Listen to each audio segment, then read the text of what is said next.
الشيطان الرجيم بسم الله الرحمن الرحيم كذلك نقص عليك من أنباء ما قد سبق وقد آتيناك من لدنا ذكرا من أعرض عنه فإنه يحمل يوم القيامة وزرا خالدين فيه وساء لهم يوم القيامة حملا يوم ينفخ في الصور ونحشر المجرمين يومئذ زرقا يتخافتون بينهم إن لبثتم إلا عشرا نحن أعلم بما يقولون إذ يقول أمثلهم طريقة إن لبثتم إلا يوما ويسألونك عن الجبال فقل ينسفها ربي نسفا فيذرها قاعا صفصفا لا ترى فيها عوجا ولا أمتا يومئذ يتبعون الداعي لا عوج له وخشعت الأصوات للرحمن فلا تسمع إلا همسا يومئذ لا تنفع الشفاعة إلا من أذن له الرحمن ورضي له قولا يعلم ما بين أيديهم وما خلفهم ولا يحيطون به علما وعنت الوجوه للحي القيوم وقد خاب من حمل ظلما ومن يعمل من الصالحات وهو مؤمن فلا يخاف ظلما ولا هزما وكذلك أنزلناه قرآنا عربيا وصرفنا فيه من الوعيد لعلهم يتقون أو يحدث لهم ذكرا فتعالى الله الملك الحق ولا تجعل بالقرآن من قبل ولا تعجل بالقرآن من قبل أن يقضى إليك وحيه وقل رب زدني علما صدق اللہ العظیم۔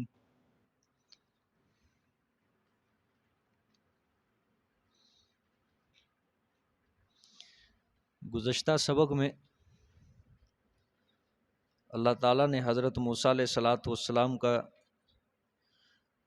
ذکر خیر فرمایا اور اس قصے کو ختم فرمایا، اور حضرت موسیٰ علیہ السلام کا جو اللہ تعالیٰ نے اس صورت کے اندر ذکر فرمایا ہے، اس کو ذکر کرنے کا مقصود آپ صلی اللہ علیہ وآلہ وسلم کو تشجیع دلانا، بہادری دلانا مقصود ہے کہ اے میرے پیغمبر، مسئلہ توحید کی دعوت کے اندر آپ نے کوئی کمی کوتاہی نہیں کرنی۔ آپ کو مسئلہ توحید کے بیان میں بڑی تکلیفیں آئیں گی، مشرکین کی طرف سے مشقتیں برداشت کرنی پڑیں گی، لیکن آپ نے بالکل اسی طرح برداشت کرنا ہے جس طرح حضرت موسیٰ علیہ السلام نے برداشت کی۔ جرت کے ساتھ، بہادری کے ساتھ، استقلال کے ساتھ آپ نے مسئلہ توحید کو بیان کرنا ہے، یہ مقصد تھا۔ پھر اس قصے کو جب اللہ تعالیٰ نے اختتام پہ پہنچایا، پھر بڑے خوبصورت انداز سے اللہ نے اپنے پیغمبر کو خطاب کیا، اور آپ قرآن پاک کے اندر جہاں کہیں بھی مطالعہ کریں گے، جدھر کہیں بھی کسی گزشتہ قوم کا اللہ قصہ ذکر کریں گے، آخر کے اندر اللہ یہ ضرور بیان کریں گے کذالک نقص علیک من انباء ما قد سبق، کہ میرے پیغمبر اسی طرح ہم آپ کے اوپر ماضی کے قصے بیان کرتے ہیں۔ اس سے ایک تو علم غیب کی نفی بھی مقصود ہوتی ہے، اور دوسرا صداقت رسول کے اوپر بھی یہ دلیل ہوتی ہے، اور تیسرا جو کل آپ کو میں نے ربط سمجھایا تھا، ربط اس کا یہ ہے کہ یہ آپ صلی اللہ علیہ وآلہ وسلم کو تشجیع دلانا مقصود ہے۔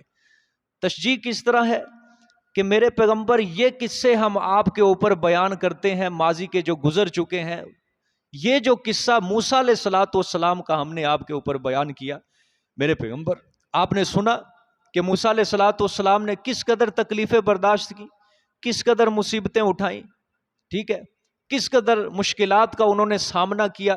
میرے پیغمبر مسئلہ توحید کے بیان کے اندر آپ کے رستے کے اندر بھی بڑی تکلیفیں آئیں گی، آپ نے بالکل اسی طرح صبر کرنا ہے جس طرح کس نے صبر کیا تھا؟ حضرت موسیٰ علیہ۔ یہ تو اس کے ساتھ ربط ہو گیا۔ علم غیب کی نفی کس طرح مقصود ہے کہ میرے پیغمبر دیکھو، ہم نے آپ کو یہ واقعہ بتایا ہے کہ آپ کو پتہ چلا ہے، اگر ہم آپ کو نہ بتاتے آپ کو کسی جگہ سے یہ واقعے کا علم ہی نہ ہوتا، ٹھیک ہے۔ اور تیسرا صداقت رسول کے اوپر یہ دلیل ہے کہ میرے پیغمبر آپ یہ جو ماضی کے قصے، انبیاء کے قصے، گزشتہ قوموں کے قصے، اتنے خوبصورت قصے اور فصاحت و بلاغت سے بھرے ہوئے قصے، آپ یہ لوگوں کو سنا رہے ہیں تو اس کا مطلب ہے کہ آپ اللہ کے کیا ہیں؟ سچے نبی ہیں، کیونکہ ایسے خوبصورت خوشنما خوشگوار قصے کسی اور کتاب کے اندر نہیں ملتے۔ تو آپ کو یہ جو ہم نے قصے عطا کیے ہیں، فصاحت و بلاغت سے لبریز قصوں کا علم ہوا ہے، تو معلوم ہوتا ہے یہ وحی کے ذریعے آپ کو قصے عطا ہوئے ہیں، تو آپ اللہ کے کیا ہیں؟ سچے رسول ہیں۔ یہ جہاں کہیں بھی آپ قرآن پاک کے کہیں کسی نبی کا اللہ واقعہ بیان کریں، حضرت یوسف کا آپ نے ایک واقعہ پڑھا ہے، سارا واقعہ بیان کر کے اللہ تعالیٰ نے یہی بیان فرمایا۔ یہ غیب کے کچھ قصے ہیں جو ہم آپ کے اوپر بیان کرتے ہیں۔ سورۃ ہود کا مطالعہ کر لو، سورۃ اعراف کا مطالعہ کر لو، کہیں بھی اللہ تعالیٰ نے انبیاء کے قصوں کو ذکر کیا، اللہ تعالیٰ آخر میں یہ ضرور کہہ دیتے، ٹھیک ہے کہ نہیں؟ اللہ اکبر۔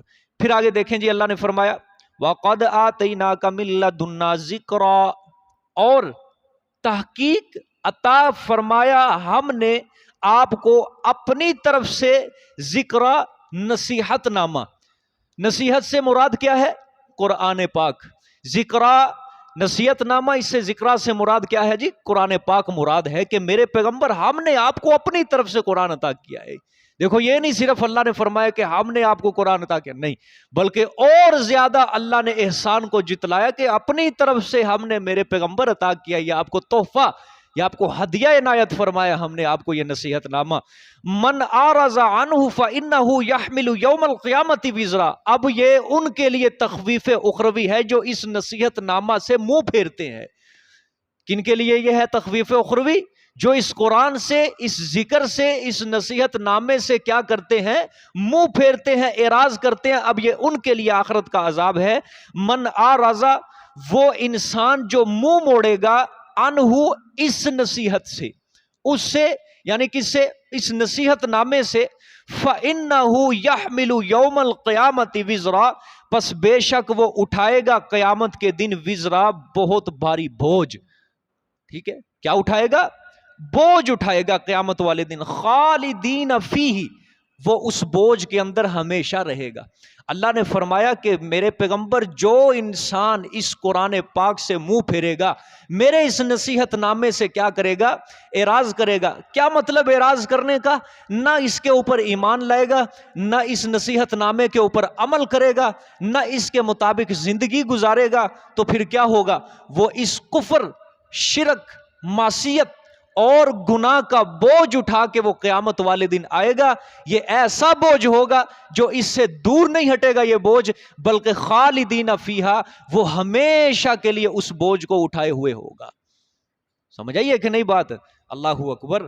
وَسَاءَ لَهُمْ يَوْمَ الْقِيَامَةِ حِمْلًا، ہمیشہ رہنے والے ہوں گے بیچ اس کے، اور برا ہے واسطے ان کے قیامت کے دن یہ بوجھ۔ کیا ہے؟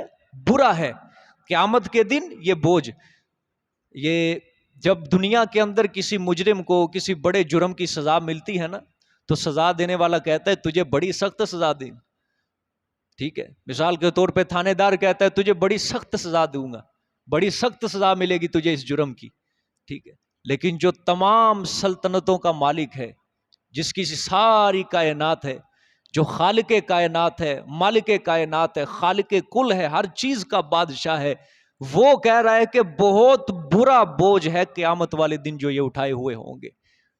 آپ اندازہ لگائیں کہ جو اتنا بڑا مالک کہہ رہا ہے کہ بہت برا بوجھ ہوگا جو قیامت والے دن اٹھائیں گے، وہ کتنا برا ہوگا۔ اللہ تعالی ہم سب کو محفوظ فرمائے، ٹھیک ہے کہ نہیں؟ اس وعید کے اندر صرف کافر ہی شامل نہیں ہے، بلکہ مسلمان جو قرآن سے اعراض کرے گا وہ بھی شامل ہے۔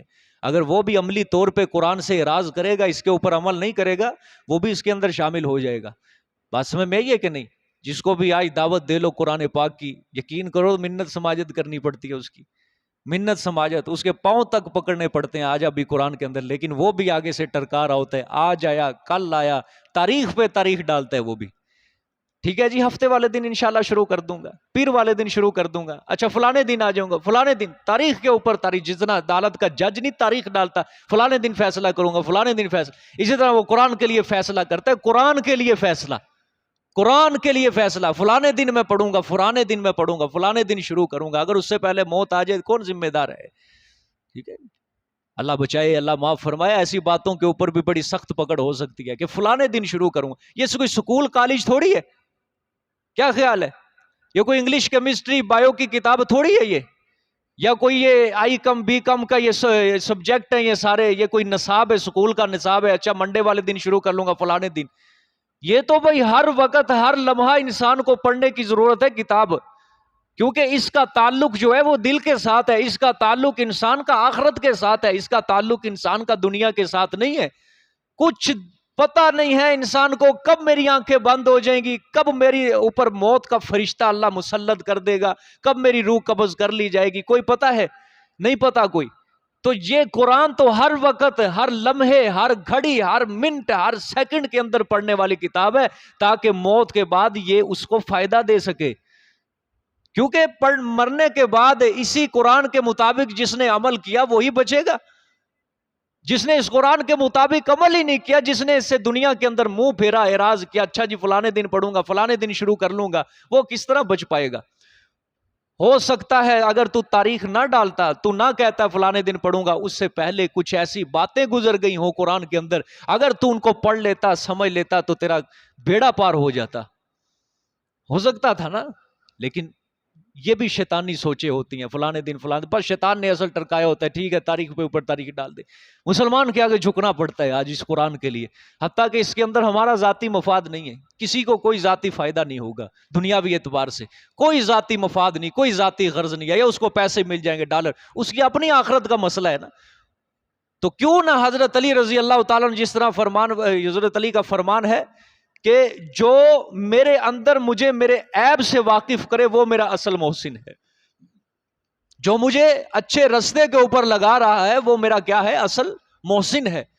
وہ اصل مجھ سے محبت کر رہا ہے کہ میرے عیب مجھ کو بتا رہا ہے، مجھے سیدھے رستے کے اوپر لگا رہا ہے.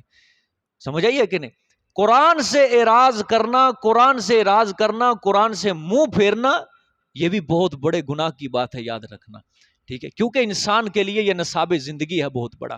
آگے دیکھیں جی، اللہ تعالیٰ نے فرمایا کہ بہت برا بوجھ ہے قیامت کے دن وہ جو اٹھائیں گے. ٹھیک ہے، یہ آگے دیکھیں کیفیت حشر.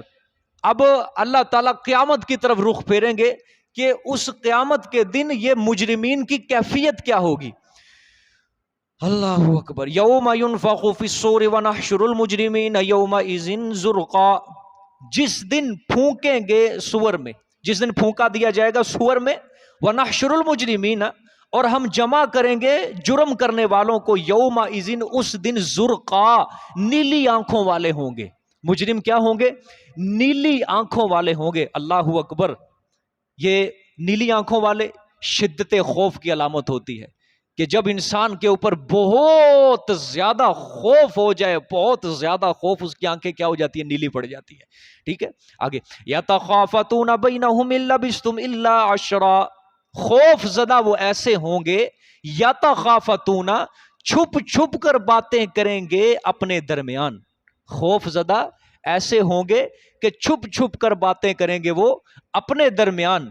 إِن لَبِثْتُمْ إِلَّا عَشْرًا، نہیں تم ٹھہرے دنیا میں، الا عشرہ، مگر 10 دن. یہ باتیں کریں گے. اوہو، اتنی جلدی زمانہ گزر گیا، پتہ ہی نہیں چلا. آگے دیکھیں، نحن اعلم بما یقولون اذ یقول امثلهم طریقۃ ان لبثتم الا یوما. اللہ نے فرمایا ہم خوب جانتے ہیں ان باتوں کو، ہم خوب جانتے ہیں ان باتوں کو جو وہ کہہ رہے ہوں گے، کہ یہی باتیں کہ تم دنیا میں 10 دن ٹھہرے ہو. اللہ فرماتے ہیں ہم خوب جان رہے ہوں گے. اذ یقول، جبکہ کہے گا وہ، امثالہم طریقتاً، جبکہ کہے گا بہتر ان کا، ازروئے عقل کے، طریقتاً ازروئے عقل کے، الا بستم الا یوما، او بابا 10 دن نہیں ٹھہرے تم مگر 1 دن. ٹھیک ہے، نہیں ٹھہرے تم 1 دن. اللہ تعالیٰ نے فرمایا قیامت کا دن ایسا دن ہوگا، یہ فرمایا نا جو ینفخ فی الصور، جس دن سور میں کیا دیا جائے گا؟ پھونکا دیا جائے گا.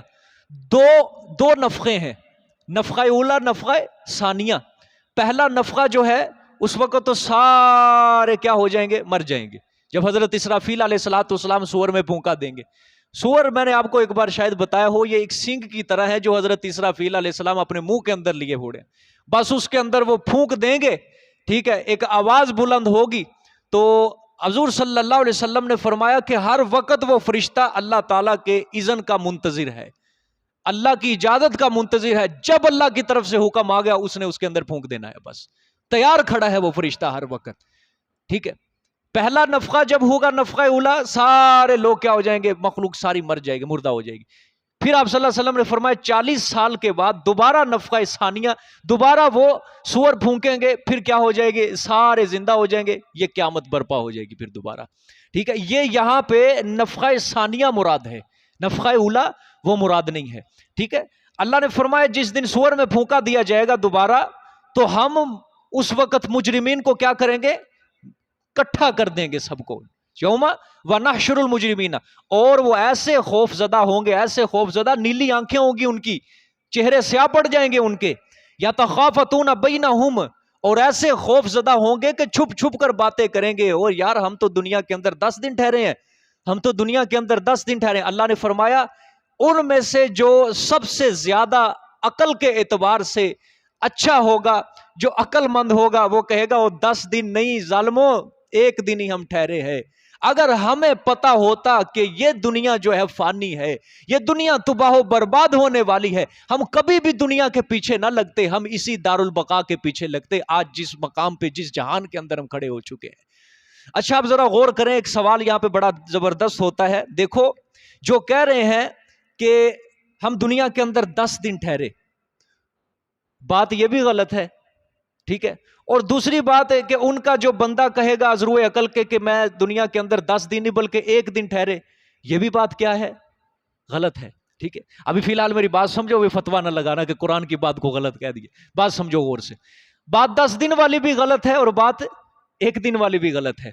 ٹھیک ہے، کس طرح؟ وہ اس لحاظ سے کہ دنیا کے اندر 10 دن تھوڑی ٹھہرے ہیں، بلکہ وہ 30 سال 40 سال، کوئی 50 سال ٹھہرا ہے، حتیٰ کہ کوئی 70 سال، کوئی 100 سال، کوئی 100 سال سے آگے بھی ٹھہر جاتے ہیں. ٹھیک ہے، لیکن قیامت والے دن وہ کیا کہہ رہے ہوں گے؟ 10 دن ٹھہرے ہیں، 1 دن ٹھہرے ہیں. ٹھیک ہے، اس کی وجہ یہ ہے، اس کا جواب یہ ہے کہ بھئی یہ جو دنیا ہے نا، دنیا آخرت کے مقابلے میں قلیل ہے. آخرت کے مقابلے میں کیا ہے؟ بہت تھوڑی ہے. اب قلت کی کئی صورتیں ہیں. مثال کے طور پہ 1 مہینہ ہے، 1 مہینے میں 30 دن ہے. ٹھیک ہے، 1 مہینے کے مقابلے میں جو قلت ہوگی وہ 10 دن بھی ہے اور 1 دن بھی ہے. قلت 1 مہینے کے مقابلے میں اب 10 دن جو ہے یہ بھی کیا ہے؟ قلیل ہے. 1 دن جو ہے وہ بھی کیا ہے؟ قلیل ہے. لیکن سب سے زیادہ قلیل کیا ہے؟ 10 دن یا 1 دن؟ 1 دن. اللہ تعالیٰ جو تعریف فرما رہے ہیں نا کہ ان کا جو عقل کے اعتبار سے بہتر ہوگا وہ 1 دن والا ہوگا، اللہ فرمانا یہ چاہتے ہیں کہ بابا آخرت کو، دنیا کو آخرت کے مقابلے میں جتنا قلیل سمجھو، جتنا قلیل سمجھو، جتنا تھوڑا سمجھو، وہ بہتر ہے. بات سمجھ میں آئی ہے کہ نہیں؟ یہ اللہ تعریف نہیں فرما رہے. اللہ جو تعریف فرما رہے وہ دوسرے اعتبار سے تعریف ہے کہ جو سب سے زیادہ عقل مندی کے اعتبار سے جو ان سے آگے ہوگا نا، وہ کہے گا نہیں 1 دن ٹھہرے ہم. اللہ تعریف فرمانے کا مطلب یہ ہے کہ انہوں نے تو کہا کہ 10 دن، لیکن دوسرے نے کہا عقل کے اعتبار سے ان کی زیادہ عقل تھی، اس نے کہا 10 دن. اللہ فرمانا یہ چاہتے ہیں کہ دنیا کی زندگی کو آخرت کے مقابلے میں جتنا تھوڑا سمجھو، جتنا تھوڑا سمجھو، وہ کیا ہے؟ قلیل ہے، تھوڑا ہے. کس طرح بھائی؟ دیکھو دنیا کے اندر کسی کی 50 سال زندگی ہے، کسی کی 60 سال زندگی ہے، کسی کی 70 سال، بلکہ آج تو 30-35 سال بس پھر فارغ. ٹھیک ہے کہ نہیں؟ بلکہ تبھی موت کم ہو رہی ہیں اور ایکسیڈنٹ کے اندر، حادثات کے اندر موتیں زیادہ ہو رہی ہیں. آج فلانے نے قتل کر دیا، فلانے نے قتل کر دیا، فلانا مر گیا، فلانا مر گیا. اللہ معاف کرے، اللہ اچانک موت سے سب کو حفاظت فرمائے. تو یہ دنیا کی زندگی ہے، لیکن آخرت کی زندگی کوئی حد ہے؟ بولو، کوئی کنارہ ہے اس کا؟ کہ کہیں پہ جا کے مثال کے طور پہ جہنم کے اندر کوئی اللہ معاف کرے چلا جائے، 100 سال جہنم میں رہے گا، چل بھائی، یا 200 سال رہے گا، 300 سال، بلکہ وہ تو ہمیشہ کے لیے، چل. اسی طرح جنت ہے، کوئی جنت کے اندر کسی مدت کے لیے نہیں جائے گا، محدود مدت، بلکہ ہمیشہ کے لیے. اس لحاظ سے آخرت کی زندگی کے مقابلے میں دنیا کی زندگی جو ہے وہ کیا ہے؟ بہت کم ہے. ٹھیک ہے، بلکہ بعض مقام میں تو آپ پڑھیں گے آپ کہ جب قیامت کا دن ہوگا وہ کہیں گے کہ دن کا ایک کچھ حصہ، بعض مقام پہ رات کا کچھ حصہ ہم ٹھہرے ہیں بس.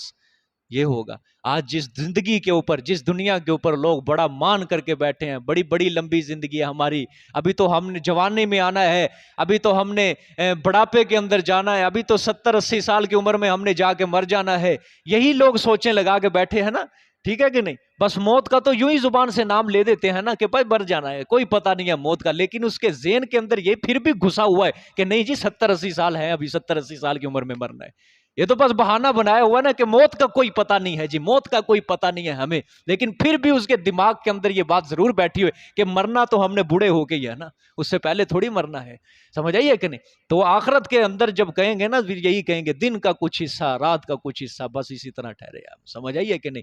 اللہ اکبر۔ دیکھیں جی آگے اس آیت کا ترجمہ دوبارہ دیکھ لیں۔ یوم ینفخ فی الصور ونحشر المجرمین یومئذ زرقا، جس دن پھونکا دیا جائے گا سور میں، وَنَحْشُرُ الْمُجْرِمِينَ يَوْمَئِذٍ زُرْقًا، اور ہم جمع کریں گے جرم کرنے والوں کو اس دن زرقا، نیلی آنکھوں والے ہوں گے، یَتَخَافَتُونَ، خوف زدہ ایسے ہوں گے کہ چھپ چھپ کر باتیں کریں گے بینہم آپس میں، إِلَّا بِسْتُمْ إِلَّا عَشْرًا، نہیں تم ٹھہرے دنیا کی زندگی میں مگر 10 دن، نحن اعلم، اللہ نے فرمایا ہم خوب جانتے ہیں، بما یقولون، ان باتوں کو جو وہ کہہ رہے ہوں گے، اذ یقول امثالهم طریقۃ، جبکہ کہے گا ان کا بہتر ازرو عقل کے، الا بستم الا یوما، نہیں تم ٹھہرے مگر ایک دن، ٹھیک ہے جی، یہ ایک بات ہوگی۔ آگے وَيَسْأَلُونَكَ عَنِ الْجِبَالِ فَقُلْ يَنْسِفُهَا رَبِّي نَسْفًا، یہ دفع شبہ ہے، یہ منکرین، ان آیات میں منکرین آخرت کے ایک سوال کا جواب ہوگا۔ منکرین آخرت جو تھے بطور تمسخر مذاق آپ صلی اللہ علیہ وسلم سے ایک سوال کیا کرتے تھے، اچھا جی قیامت آئے گی، یہ قیامت کے دن ہر چیز فنا ہو جائے گی، اچھا یہ قیامت کے دن یہ جو اتنے بڑے پہاڑ ہیں یہ کدھر چلے جائیں گے، یہ پہاڑ کہاں جائیں گے؟ ٹھیک ہے، اس کا اللہ نے جواب دیے۔ وَيَسْأَلُونَكَ عَنِ الْجِبَالِ، اور آپ سے سوال کرتے ہیں پہاڑوں کے بارے میں، پہاڑوں کے متعلق کہ قیامت والے دن یہ کہاں چلے جائیں گے، ان کا کیا حال ہوگا۔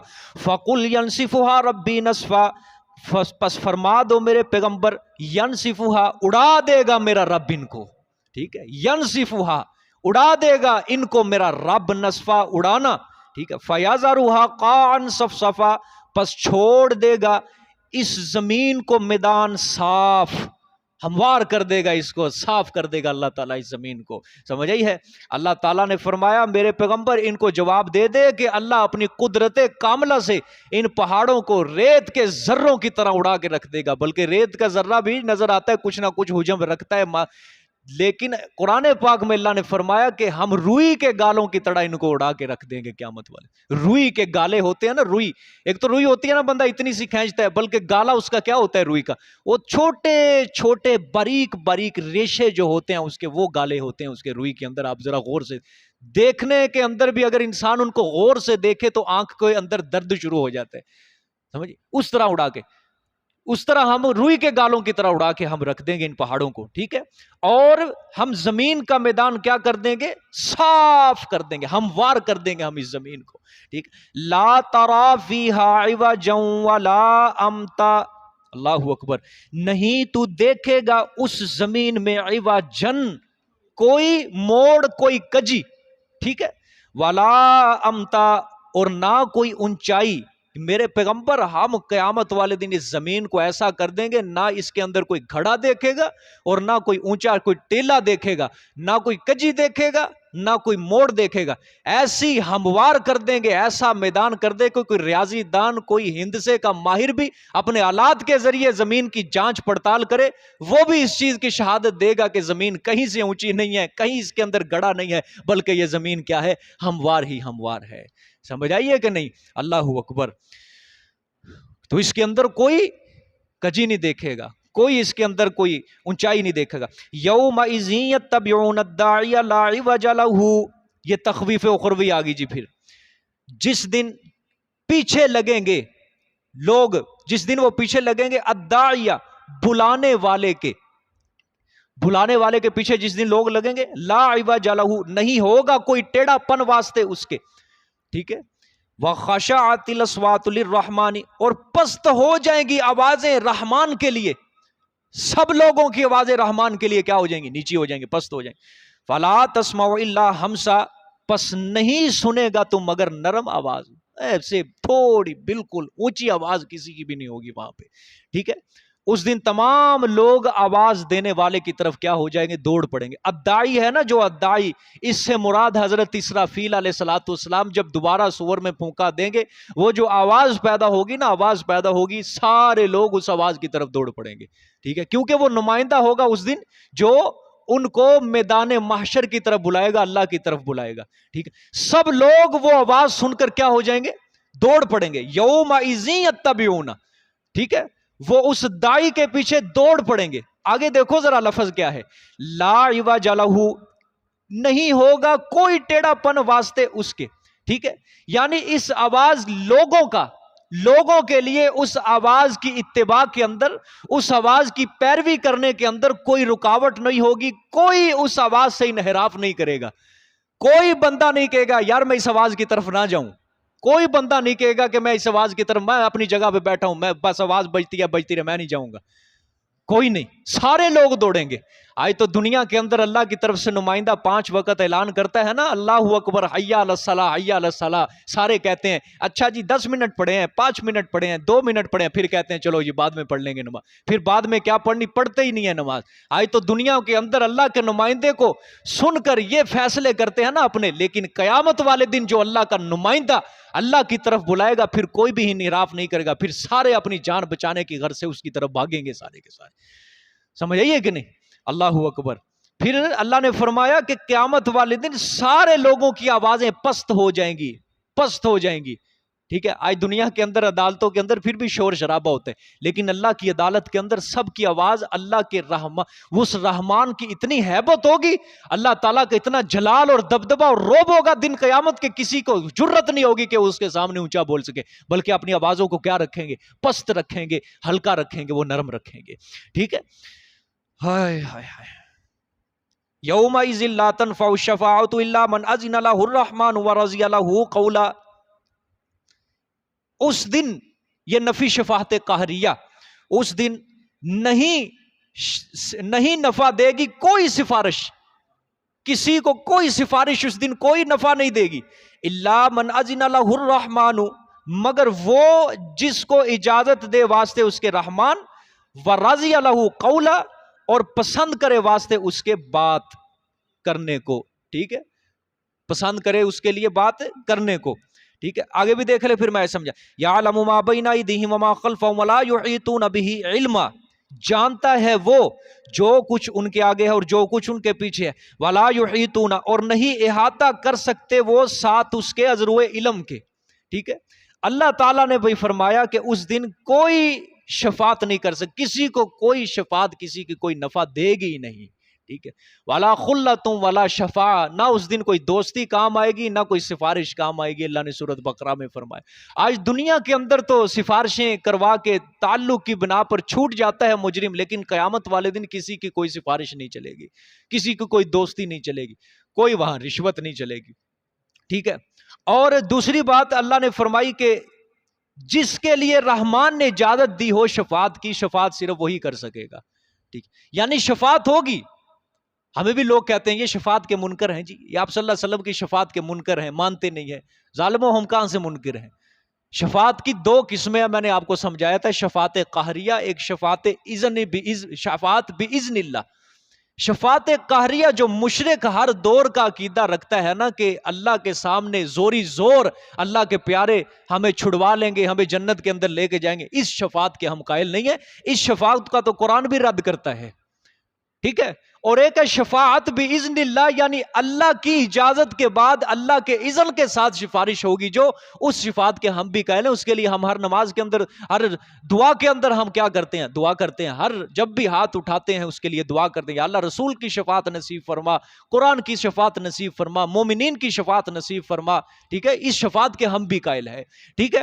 اور دیکھیں اللہ نے فرمایا جس کے لیے رحمان نے اجازت دی وہی شفاعت کر سکے گا۔ شفاعت کے لیے شافع اور مشفوع دونوں کا مسلمان اور مومن ہونا ضروری ہے۔ شفاعت کے لیے شافع جو سفارش کرنے والا ہے اور مشفوع جس کے حق میں سفارش کی جائے گی، دونوں کا مسلمان ہونا کیا ہے؟ ضروری ہے۔ دونوں کا مسلمان ہونا شرط ہے، ٹھیک ہے۔ شفاعت کے لیے اجازت کی ضرورت اللہ تعالیٰ نے اس لیے رکھی ہے کہ شفاعت کرنے والے کو معصیت کا مبدا بھی نہیں پتا اور معصیت کا منتہا بھی نہیں پتا۔ بھئی مثلا کوئی سفارش کرنے والا، اس کو پتا ہے کسی کے بارے میں کہ اس نے کیا گناہ کیا، کب اس نے ابتدا کی، کب اس نے انتہا کی، کوئی پتا نہیں ہے، ٹھیک ہے کہ نہیں۔ آگے اللہ نے اس کے ریزن بتائی، وجہ یہ بتائی ہے، میں جانتا ہوں کون شفاعت کا حقدار ہے، کون سفارش کرنے کا حقدار ہے اور کس کے حق میں سفارش ہوگی، یہ میں جانتا ہوں۔ کیوں؟ یعلم ما بین ایدیہم وما خلفہم، ہر کسی کے اگلے حالات سے اور پچھلے حالات سے میں واقف ہوں، ہر کسی کے حالات کو جاننے والا میں ہوں، ماضی مستقبل حال، ہر کسی کے حال احوال کو میں جانتا ہوں۔ ولا یحیطون بہ علما، کوئی بندہ میرے علم کا پورا احاطہ کر ہی نہیں سکتا، ٹھیک ہے کہ اس لیے مجھے پتا ہے کون جنت کا حقدار ہے، کون جہنم کا حقدار ہے، مجھے پتا ہے۔ اس لیے اللہ نے فرمایا شفاعت کی اجازت یہ ضروری ہے، اور میری اجازت کے بغیر کوئی میدان محشر میں شفاعت کرنے کا حقدار ہوگا بھی نہیں، کوئی سفارش کر بھی نہیں سکتا میدان محشر میں، ٹھیک ہے۔ آگے فرمایا وَعَانَتِ الْوُجُوهُ لِلْحَيِّ الْقَيُّومِ، ہاں، اور عاجز ہو جائیں گے اس روز چہرے، لِلْحَيِّ الْقَيُّومِ، واسطے اس ذات کے جو ہمیشہ زندہ ہے اور قائم رکھنے والا ہے سارے جہان کو، ٹھیک ہے۔ سارے چہرے اس دن کیا ہو جائیں گے؟ عاجز ہو جائیں گے، ٹھیک ہے۔ جس طرح دنیا کے اندر کسی بادشاہ کے سامنے بڑے ادب کے ساتھ چہرہ جھکا کے کھڑے ہوتے ہیں نا، کیونکہ وہ اس کی سلطنت ہوتی ہے اس وجہ سے، لیکن قیامت والے دن صرف ایک سلطنت ہوگی اور وہ صرف میرے رب کی ہوگی۔ قیامت والے دن صرف اللہ ہی حقیقی بادشاہ ہوگا، سارے لوگ اس کے آگے سر نیچے پست کر کے کھڑے ہوں گے، عاجز ہوں گے، کسی کے اندر جرت نہیں ہوگی کہ وہ عاجزی کے بغیر کھڑا ہو سکے، سر اونچا کھڑا کر کے کھڑا ہو سکے، نہ، بلکہ عاجز ہوں گے سارے۔ اللہ نے فرمایا للحی القیوم، جو ہمیشہ سے زندہ ہے اور قائم رہنے والا ہے، ٹھیک۔ آگے فرمایا پھر دو جماعتوں کا ذکر کیا، اس دن چہرے جو ہوں گے دو قسم کے ہوں گے، دو قسم کے لوگ جو ہوں گے، ایک قسم جو ہوگی کافروں کی، وہ برباد ہو جائیں گے، اور ایک مومنوں کی ہوگی، وہ کامیاب ہو جائیں گے، ٹھیک ہے۔ دیکھیں وَقَدْ خَابَ مَنْ حَمَلَ ظُلْمًا، اور تحقیق ہر طرح ناکام ہوا وہ انسان جس نے اٹھایا ظلم کو، ہر طرح وہ انسان ناکام ہو جائے گا جس نے ظلم کو کیا کیا ہے؟ اٹھایا ہے۔ ظلم سے مراد بھی کیا ہے؟ کفر، شرک، ہر طرح کا گناہ کبیرہ اس کے اندر شامل ہے، ٹھیک ہے کہ نہیں، کہ جس نے کفر کا، شرک کا، گناہ کا بوجھ اٹھایا تو وہ کیا ہو جائے گا؟ برباد ہو جائے گا قیامت والے دن، خاسر ہو جائے گا، خسارہ پائے گا، برباد اور خراب ہو جائے گا، ٹھیک ہے۔ وَمَن يَعْمَلْ مِنَ الصَّالِحَاتِ وَهُوَ مُؤْمِنٌ فَلَا يَخَافُ ظُلْمًا وَلَا حَظْمًا، سبحان اللہ، یہ بشارت ہے کہ کامیاب لوگ وہ انسان جو عمل کرے گا نیک صالح، وَهُوَ مُؤْمِنٌ، درا حال یہ کہ وہ مومن بھی ہو، موحد ہو، سمجھ آئیے کہ نہیں؟ ہاں، نیک عمل کب قابل قبول ہوں گے؟ جب اس کے دل کے اندر عقیدہ توحید ہوگا، توحید کے بغیر کوئی نیک عمل قابل قبول ہے ہی نہیں، ٹھیک ہے کہ نہیں؟ وہی بات آگئی نا، وَهُوَ مُؤْمِنٌ، اور درا حال یہ کہ وہ کیا ہو؟ ایمان والا بھی ہو، اس کے دل کے اندر ایمان ہو، اس کے دل کے اندر اللہ کی توحید کا سکہ پیوست ہو، ٹھیک ہے، پھر اس کے نیک عمل کیا ہوں گے؟ قابل قبول ہوں گے۔ کیا اللہ نے فرمایا فَلَا يَخَافُ ظُلْمًا، پس نہ خوف ہوگا اس پر، ظلمن، ظلم کا، زیادتی کا، نہیں خطرہ کرے گا وہ ظلم و زیادتی کا، ولا حزما، اور نہ ہی کمی کا، ٹھیک ہے۔ جو انسان نیک عمل کرے گا، ٹھیک ہے، اور وہ مومن بھی ہوگا، دونوں شرطیں ہیں، عقیدہ توحید بھی ہو، ایمان بھی ہو، اور نیک عمل بھی کرے۔ عقیدے کا تعلق انسان کے دل کے ساتھ ہوتا ہے، اور اعمال کا تعلق انسان کے اعضائے جوارح کے ساتھ ہوتا ہے۔ عقیدہ بھی اس کے اندر، دل کے اندر ہے ہمارے، ٹھیک ہے۔ اب انسان جو اعمال کرے گا وہ اعضاء کے ساتھ کرے گا، ٹھیک ہے، جتنی بھی باتیں، قولی عبادت زبان کے ساتھ ہے، ٹھیک ہے، اسی طرح فعلی عبادت اعضائے جوارح کے ساتھ ہے، مالی عبادت وہ بھی اعضائے جوارح کے ساتھ، مال کے ساتھ ہوتی ہے عبادت، سمجھ آئیے کہ نہیں؟ یہ ساری باتیں انسان اپنے عقیدے کے تحت کرے گا، عقیدے کا تعلق دل کے ساتھ ہے، ایمان کا تعلق دل کے ساتھ ہے، اور عمل صالح کا تعلق کس کے ساتھ ہوتا ہے؟ اعضائے جوارے کے ساتھ، انسان کے اعضاء کے ساتھ ہوتا ہے، ٹھیک ہے؟ اس کے عقیدے کے اندر جتنی، یہ دونوں چیزیں لازم ملزوم ہے، یہ بھی یاد رکھ لینا، دونوں چیزیں۔ جس کے عقیدے کے اندر پختگی ہوگی، عمل صالح بھی اس کے اچھے ہوں گے، جس کے عمل صالح اچھے ہوں گے اس کے عقیدے کے اندر بھی پختگی ہوتی جائے گی۔ دونوں چیزیں لازم ملزوم ہے، یاد رکھنا یہ، ٹھیک ہے؟ جو انسان نماز کے اندر جتنا سجدہ اپنا اچھا کرے گا، اللہ کی طرف تعلق کو مضبوط کرے گا، اللہ کو یاد کرے گا، اس کے عقیدے کے اندر بھی پختگی ہوتی جائے گی، کیونکہ اللہ کی طرف سے خاص رحمت اس کے دل کے اوپر نازل ہوتی جائے گی، ٹھیک ہے؟ اس کو عجیب قسم کی تسکین حاصل ہوگی، ٹھیک ہے؟ لیکن اگر کسی کا بھائی نماز کے اندر دھیان ہی نہ رہے، ٹھیک ہے، یا اگر کوئی بھی اگر وہ نیک عمل کر رہا ہے، اس کا دھیان ہی نہیں ہے میں کس کی طرف کرنا ہے، کس کے لیے کر رہا ہوں، مجھے کس کی طرف توجہ رکھنی چاہیے، تو ظاہری بات ہے اس کا عمل صالح وہ کچا رہے گا، اس کے عقیدے کے اندر بھی پختگی نہیں آئے گی، اس کا عمل بھی کمزور ہو جائے گا، اس کا عقیدہ بھی کیا ہو جائے گا؟ کمزور ہو جائے گا۔ جس طرح علامہ اقبال نے بھی شعر ہے نا اس کا بڑا خوبصورت، کہ سجدہ عشق ہو تو عبادت میں مزہ آتا ہے، سجدہ عشق ہو تو عبادت میں مزہ آتا ہے، خالی سجدوں میں تو بس دنیا ہی بسا کرتی ہے۔ پھر آگے کہ جو لوگ کہتے ہیں کہ بس فرض ادا کرنا ہے، لوگ کہتے ہیں بس فرض ادا کرنا ہے، ایسا لگتا ہے کوئی قرض لیا ہو رب سے۔ لوگ کہتے ہیں کہ بس فرض ادا کرنا ہے، یوں ہی کہتے ہیں نا لوگ، اور جب بھی کوئی گھر سے چلتا ہے یہی کہتا ہے بس یار ایک بوجھ اتارنے سر سے۔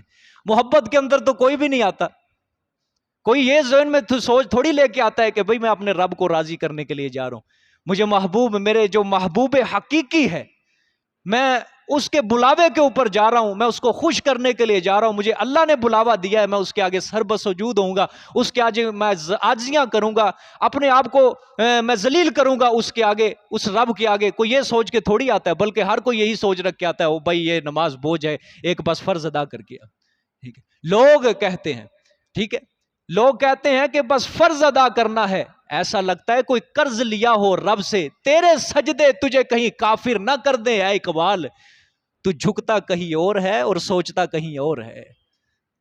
بڑی غضب کی شاعری یہ کی ہے علامہ اقبال نے، تیرے سجدے تجھے کہیں کافر نہ کر دیں اے اقبال، تو جھکتا کہیں اور ہے اور سوچتا کہیں اور ہے۔ تیرا دھیان ہی نہیں ہے سجدے کے اندر اللہ کی طرف، تیرا دھیان ہی نہیں ہوتا سجدے کے اندر، تیرا رکوع کے اندر، تو پوری نماز جو ہے وہ دنیا کے کاروبار کے اندر گھما پھرا کے چلا جاتا ہے۔ بات سمجھ میں آئی ہے کہ نہیں؟ پھر کہتے ہیں خدا نظر نہیں آتا، خدا نظر نہیں آتا، خدا ہماری سنتا نہیں ہے، خدا ہماری طرف دیکھتا نہیں ہے۔ تو جب اس سے مانگتا ہے تو تھوڑی توجہ رکھتا ہے اس کی طرف، ٹھیک ہے؟ جب ہم دعا کرتے ہیں ہماری توجہ بھی ادھر، توجہ اللہ ہوتی نہیں ہے خالص اللہ کی طرف، بلکہ توجہ ہماری اور طرف پھر رہی ہوتی ہے، کبھی کسی کی طرف کبھی کسی کی طرف، ہم دنیا کے کاروبار سوچ رہے ہوتے ہیں۔ بھئی آج ہم کوئی نیک عمل کرتے ہیں، ہمارا مقصد کیا ہوتا ہے؟ 100 میں سے 1% لوگ، میں سیدھی بات کر رہا ہوں، 1% لوگ کوئی نیک عمل کرتے ہیں نا، 1% لوگ صرف ایسے ہیں جو کہتے ہیں میں اللہ کی رضا کے لیے یہ عمل کر رہا ہوں۔ 99% لوگ جو عمل کرتے ہیں نا ان کے ذہن میں سب سے پہلے یہی سوچ، میرا کاروبار اچھا ہوگا، اللہ میرا کاروبار اچھا کرے گا، میری دنیا اچھی ہو جائے گی، میں مالا مال ہو جاؤں گا، میں پیسے والا ہو جاؤں گا۔ نیکی کا مدار تو یہ ہے آج مسلمان کا، حالانکہ یہ تو مدار نہیں ہے۔ صحابہ اکرام اس لیے عمل کرتے تھے۔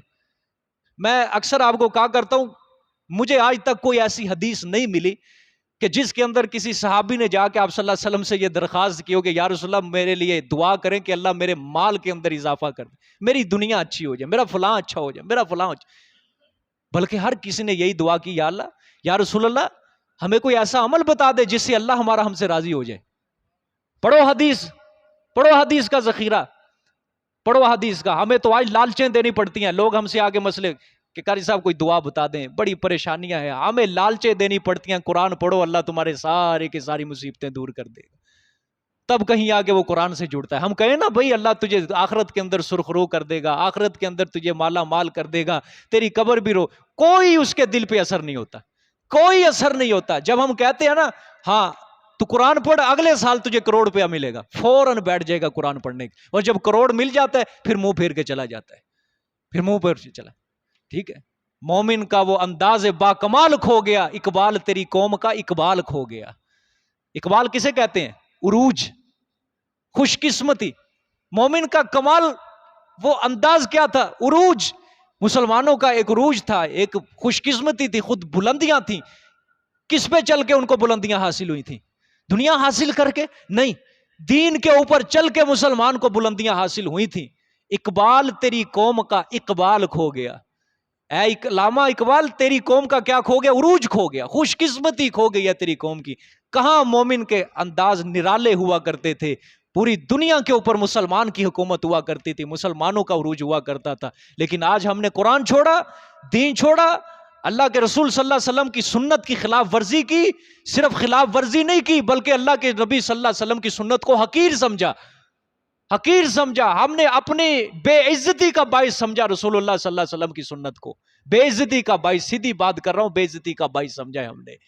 اگر ہم عزت کا باعث سمجھتے رسول اللہ صلی اللہ علیہ وسلم کی سنت کو، بڑی بڑی سوسائٹیوں کے اندر ہم اپنے نبی کی سنت کو نہ چھوڑتے، بڑے بڑے معاشرے کے اندر جا کے، کسی سوسائٹی کے اندر جا کے ہم اپنا لباس سنت کے خلاف نہ بناتے، ہم اپنی یہ 6 فٹ کی کائنات سنت کے خلاف نہ بناتے. سنت کے خلاف آج ہم اسی لیے چل رہے ہیں کہ ہم سنت کے اندر ہمیں اپنی بے عزتی نظر آتی ہے. آج جس محکمے کے اندر چلے جاؤ، جس معاشرے کے اندر چلے جاؤ، لوگوں کو داڑھی کے متعلق پوچھ لو، وہ کہتے ہیں جی ہمیں رکھنے نہیں دیتے، فلاں نہیں ہوتا، فلاں نہیں ہوتا. اصل بات ہے اس کا دل ہی نہیں چاہتا کہ میں یہ کام کروں، دل ہی نہیں چاہتا اس کا. لباس سنت کے مطابق بھئی کھلا لباس. آج کل تو یہ عجیب یہ رواج چل پڑا ہے، تنگ پجامہ، عورتیں تنگ پجامہ پہن رہی ہیں، مرد تنگ پجامہ پہن رہے ہیں. نوجوانوں کے اندر ایک نئی یہ روش چل پڑی ہے تنگ پجامہ پہننے کی.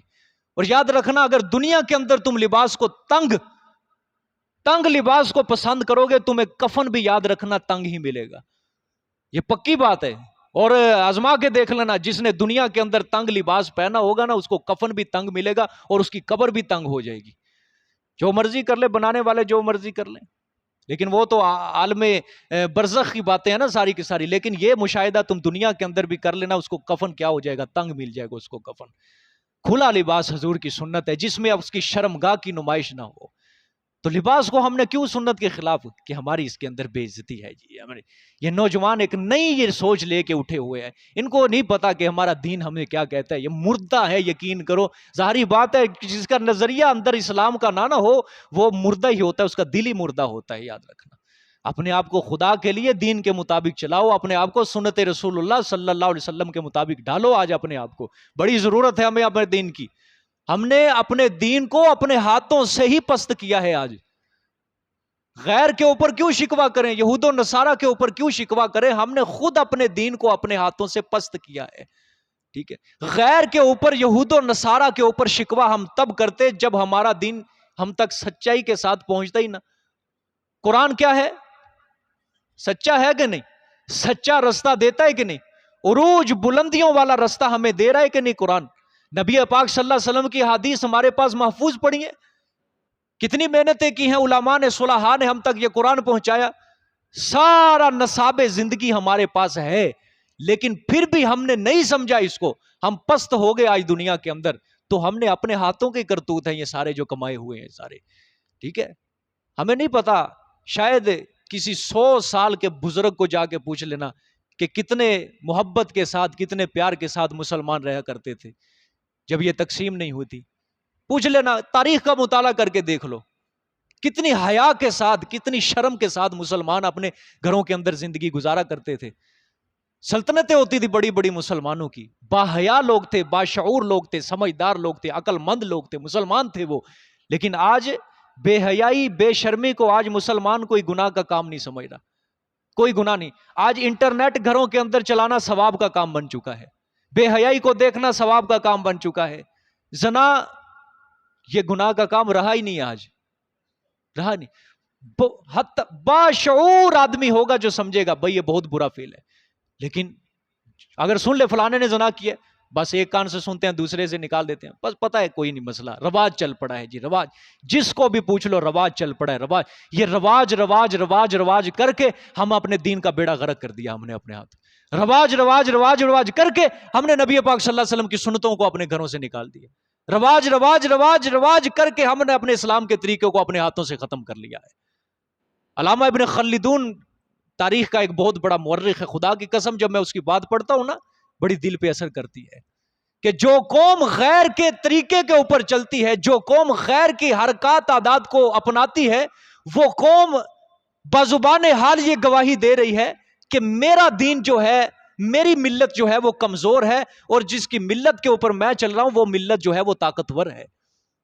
آج مسلمان یہود و نصارہ کے رستے کے اوپر چل رہے ہیں، گویا مسلمان بزبان حال یہ کہنا چاہتے ہیں کہ ہمارا اسلام کمزور ہے، ہمارا مذہب کمزور ہے، ہمارا مذہب ہمیں کچھ اچھا نہیں سکھایا، بلکہ یہود و نصارہ کے طریقے کے اوپر جو چل رہے ہیں نا ہم، یہ اچھا کام ہے، ان کی ملت اچھی ہے، ان کے طریقے اچھے ہیں، ان کی حرکتیں اچھی ہیں۔ کیوں ہم نے کفر کو راضی کر کے اپنے رب کو، رسول اللہ صلی اللہ علیہ وسلم کو ناراض کر لیا ہے؟ کیوں ناراض کر لیا ہے؟ اللہ اکبر۔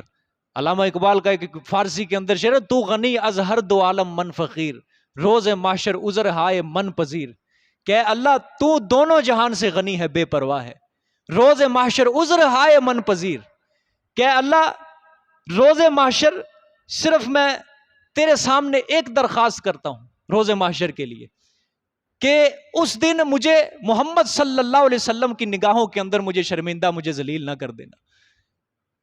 یہ علامہ اقبال کا شعر کہ یا اللہ کہ تو ہر جہان سے غنی ہے، لیکن میں تیرے آگے ایک درخواست کرتا ہوں کہ مجھے میرے نبی کے سامنے شرمندہ نہ کر دینا۔ آج ہم غیر کے مسلک کے اوپر، غیر کے طریقے کے اوپر چلے۔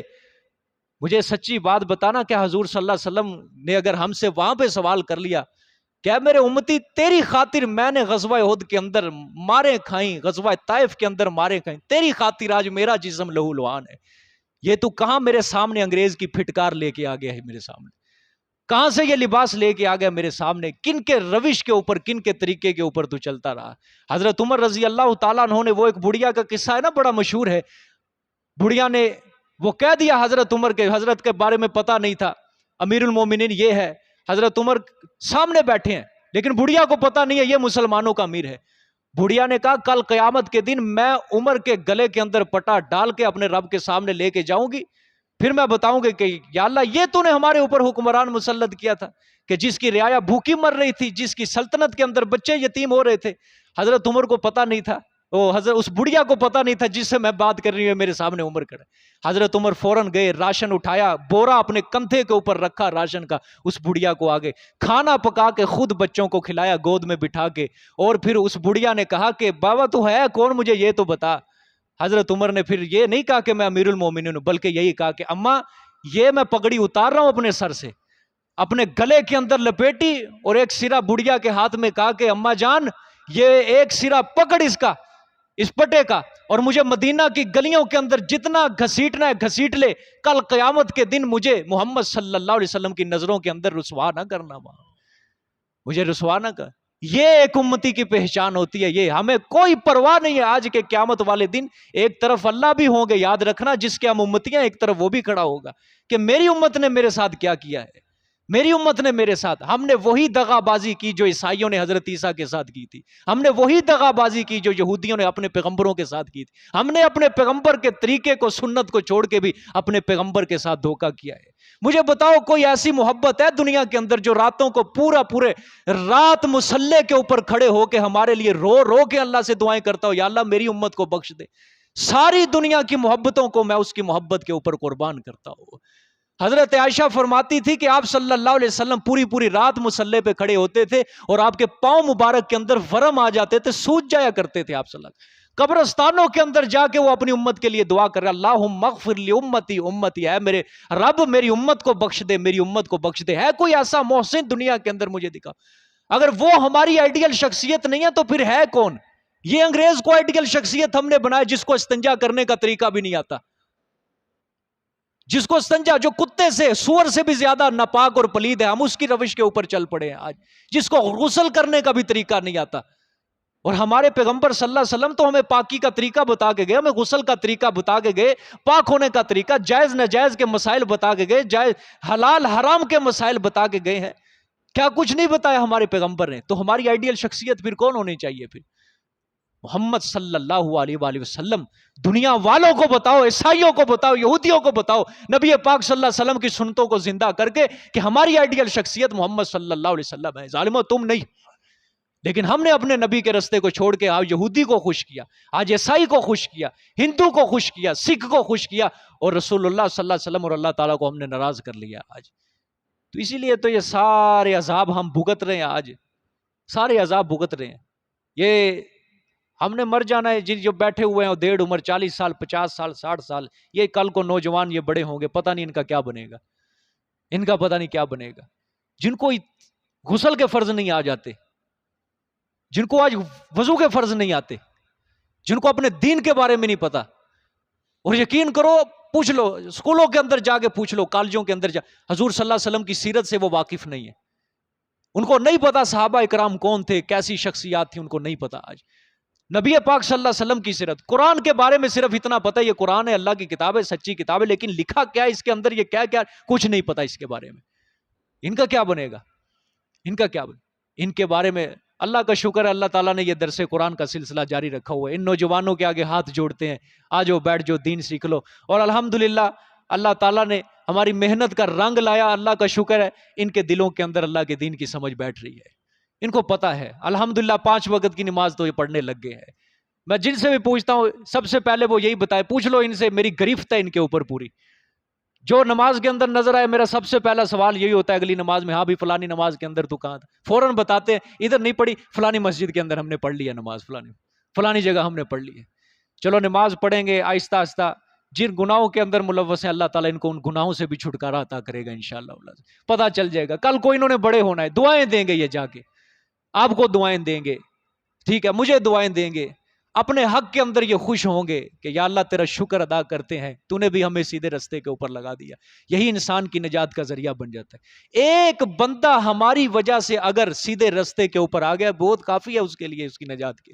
ایک بندہ اگر، بجائے یہ کہ مجھے دیکھ کر لوگ غلط رستہ پکڑیں، آپ کو دیکھ کر لوگ غلط رستہ پکڑیں، آپ کو دیکھ کر اپنے کردار کو، اپنے افعال کو، اپنے اعمال کو خدا را ایسا بناؤ لوگ تمہیں دیکھ کر اچھا رستہ تلاش کریں، بجائے یہ کہ لوگ تمہیں دیکھ کر برے بن جائیں۔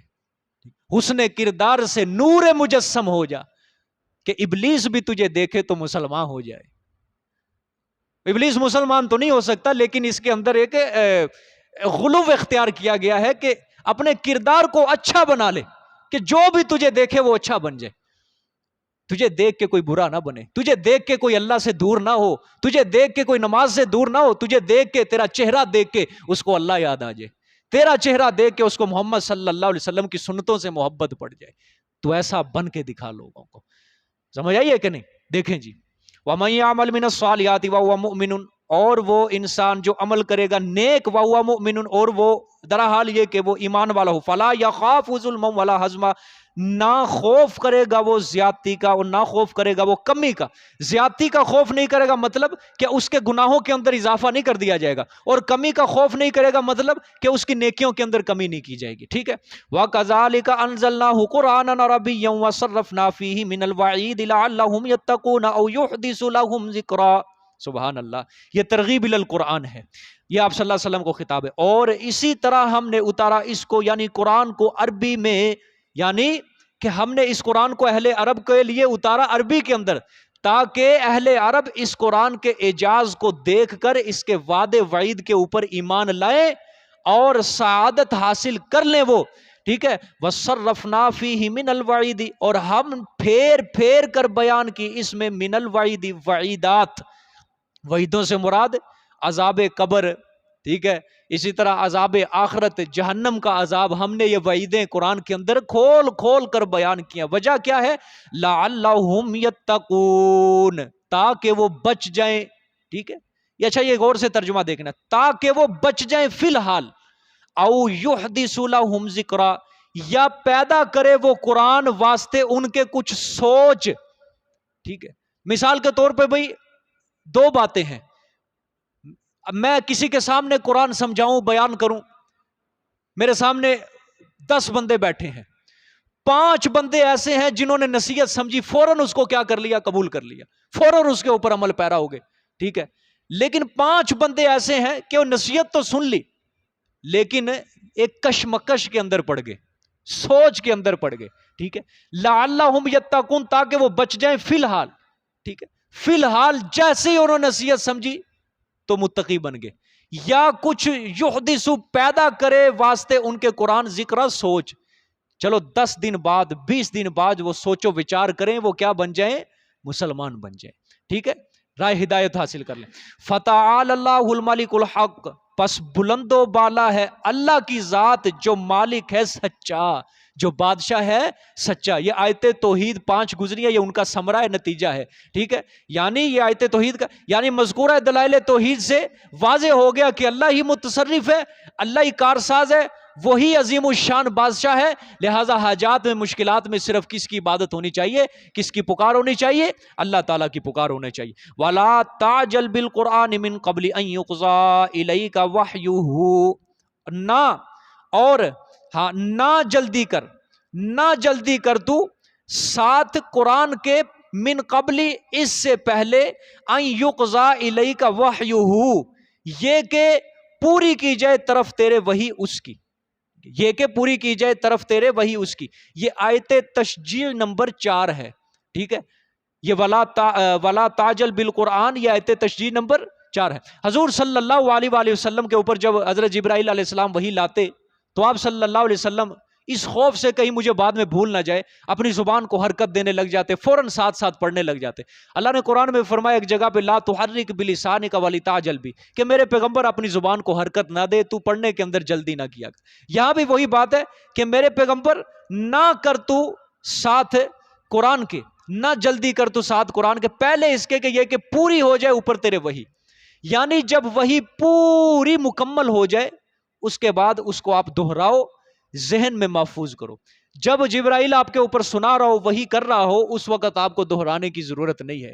اور پھر اللہ نے وہاں پر اِنَّ عَلَيْنَا جَمْعَهُ وَقُرْآنَ، ہمارے ذمے ہے اس کا جمع کرنا اور اس کو بیان کرنا، اس کو پڑھنا، اس کو جمع کرنا، اس کو بیان کرنا، یہ ہمارے ذمے ہے. آپ کو یہ تکلف، یہ تکلیف اٹھانے کی، مشقت اٹھانے کی ضرورت نہیں ہے. ہم آپ کے دل کے اندر اس کو کیا کر دیں گے؟ پیوست کر دیں گے، محفوظ کر دیں گے. آپ کو زبان حرکت کرنے کی ضرورت نہیں ہے. یہاں بھی اللہ نے فرمایا کہ میرے پیغمبر جب وہی پوری ہو جائے نا، پھر اس کو دہراؤ، اس کو ذہن میں محفوظ کرو. اور جب وہی ختم ہو جائے، ذہن میں محفوظ ہو جائے، پھر حضرت موسیٰ علیہ السلام کی طرح جرت اور بہادری کے ساتھ مسئلہ توحید کو بیان کرو. یہ آیت تشجیع بھی ہے. سمجھ آئی؟ چوتھی آیت تشجیع ہے. اچھا، وَقُلْ رَبِّ زِدْنِي عِلْمًا، اور جب وہی پوری ہو جائے، ختم ہو جائے، اور فرما دو اے میرے رب زیادہ کر مجھے ازرو علم کے، یا اللہ میرے علم کے اندر، میرے فہم کے اندر ایسا اضافہ فرما کہ تیرے قرآن کے الفاظ کے اندر، تیرے قرآن کے معنی کے اندر میں غور و فکر کروں، کیونکہ تیرے قرآن کے ہر لفظ کے تحت کیا ہے؟ اسرار اور رموز بھرے ہوئے ہیں. ٹھیک ہے، یہ دعا بھی پڑھا کریں. یہ رب اشرح لی صدری دعا یاد ہے جی کسی کو؟ کس کس کو یاد ہے؟ ہاں شاباش، جزاک اللہ، یہ ماشاءاللہ. جی بھئی، یہ صاحب نے 3 ہاتھ نہیں کھڑے ہوئے، نہیں یاد کیجیے. چلو انشاءاللہ کل یاد ہے. رب اشرح لی صدری ویسر لی امری واحلل عقدۃ من لسانی یفقہوا قولی. اس کے آگے پھر آپ نے یہ دعا پڑھ لینی ہے، رب زدنی علما. ٹھیک ہے، 3 دفعہ یہ دعا پڑھ لیں، رب زدنی علما، رب زدنی علما، رب زدنی علما. جب بھی آپ نے قرآن پاک شروع کرنا ہے، پڑھنا ہے، اس کو سمجھنا ہے، یہ دعا آپ نے اس طرح پڑھ لینی ہے. ٹھیک ہے، اے میرے رب میرے سینے کو کھول دے. ٹھیک ہے، میری زبان کے گرہ کو کھول دے. ٹھیک ہے، میرے لیے بات سمجھنے کے اندر آسانی پیدا کر، بات سمجھانے کے اندر آسانی پیدا کر، میرے لیے میرا معاملہ آسان کر دے. رب زدنی علما، اے میرے رب میرے علم کے اندر بھی کیا کر دے؟ اضافہ فرما دے. یہ دعا اس طرح پڑھنی ہے. سمجھ آئیے؟